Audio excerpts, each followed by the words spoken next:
بسم اللہ الرحمن الرحیم۔ آج ہم بات کریں گے کہ انشورنس کی شرعی حیثیت کیا ہے۔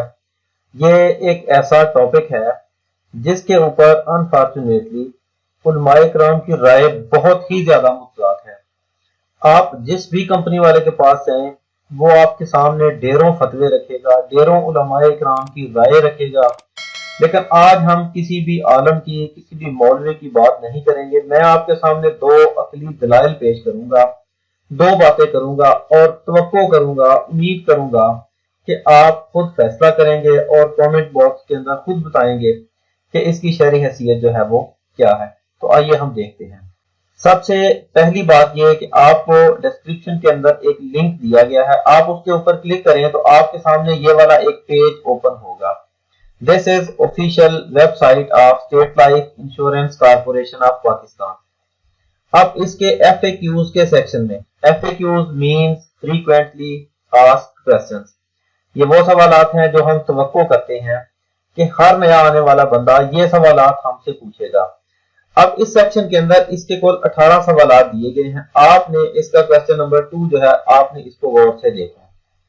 اس کا کوسچن نمبر 2 یہ ہے کہ از آل رسک پروٹیکشن اور انشورنس حرام اور پروہیبٹڈ، کہ کیا اسلام کے اندر تمام طرح کی رسک پروٹیکشن جس کو ہم انشورنس کہتے ہیں وہ حرام ہے یا اس کی ممانعت ہے۔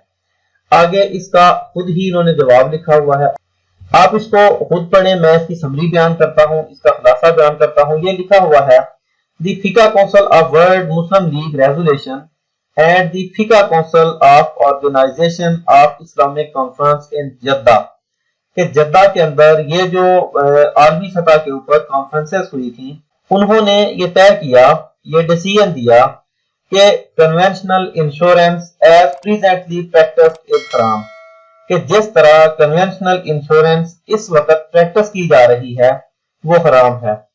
One thing that is very important, I am not talking about any company. میں کسی بھی کمپنی کا نام لے کے بات نہیں کروں گا، میں جرنل انشورنس کا سٹرکچر جو اس وقت پوری دنیا میں رائج ہے اس کی بات کر رہا ہوں۔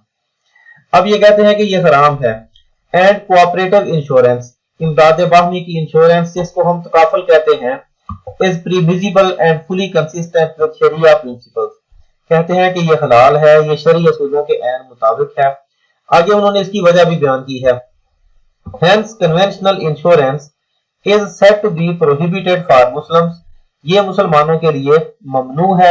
اس کی وجہ یہ ہے because it contains the elements of riba، المیسر and غرر، کیونکہ اس کے اندر غرر، قمار اور سود کا عنصر پایا جاتا ہے، اس لیے یہ مسلمانوں کے لیے جائز نہیں۔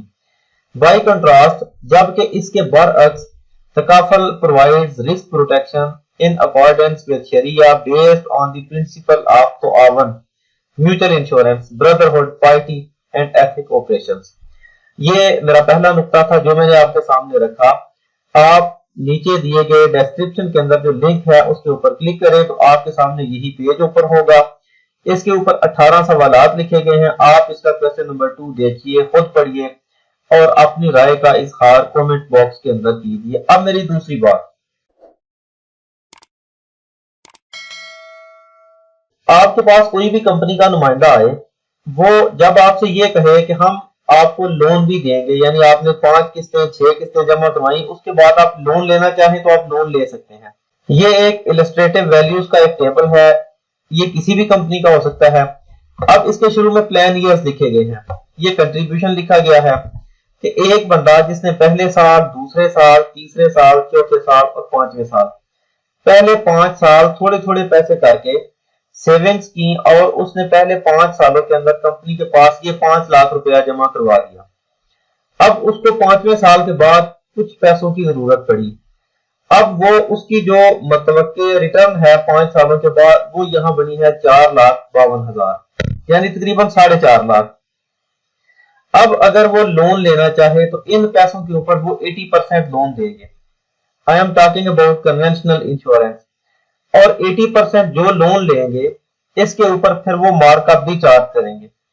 اب میرا سوال یہ ہے کہ اب یہ بندہ جس نے یہ پیسے سیو کیے، اب یہ پیسے اس کے اپنے تھے، اب اس کو ہی ضرورت پڑی اور کمپنی اس سے ہی مارک اپ چارج کرے تو ایک تو یہ گناہ ہوگا، اور دوسرا میرے خیال سے اس کے ساتھ زیادتی چھوٹا لفظ ہے، یہ اس کا استفسار ہوگا۔